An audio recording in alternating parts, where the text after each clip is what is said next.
TipTut.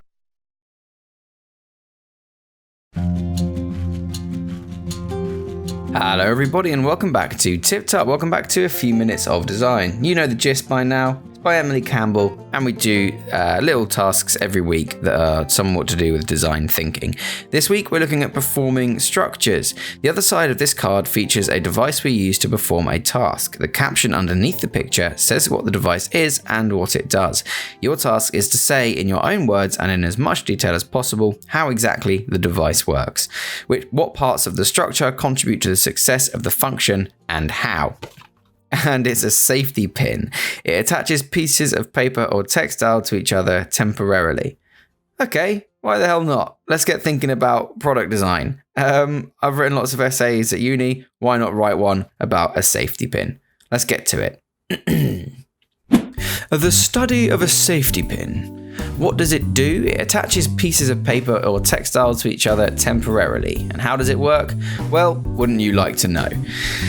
A safety pin consists of two small pieces of metal and is used to, then we can copy this pot up here, ding, attach pieces of paper or textile to each other temporarily. One piece of metal is roughly, what would you say, 6 centimeters in length. It is curved. How many degrees? 360, 540 degrees. 540 degrees.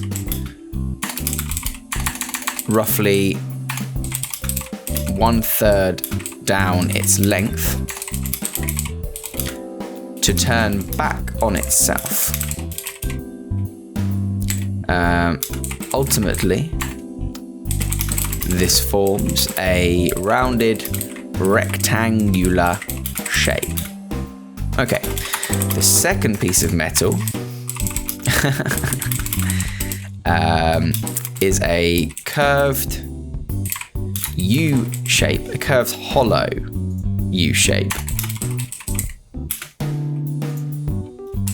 attached to one end of the safety pin, and through the use of a lipped edge or hook, through the use of a hook, closes the safety pin. No. Helps to close the safety pin after the pointed end has been pushed through an object, usually paper or textile. Wow. Okay, this is actually really hard. We can definitely add some more information here. A safety pin consists of two small pieces of metal and is used to attach pieces of paper or textile to each other temporarily. One piece of metal is roughly 6 centimeters in length. It is curved 540 degrees, roughly 1/3 down its length, to turn back on itself. Well, we can add in a diameter. And 1 millimeter, would you say, in diameter? It is curved 540 degrees, roughly 1/3 down its length, to turn back on itself.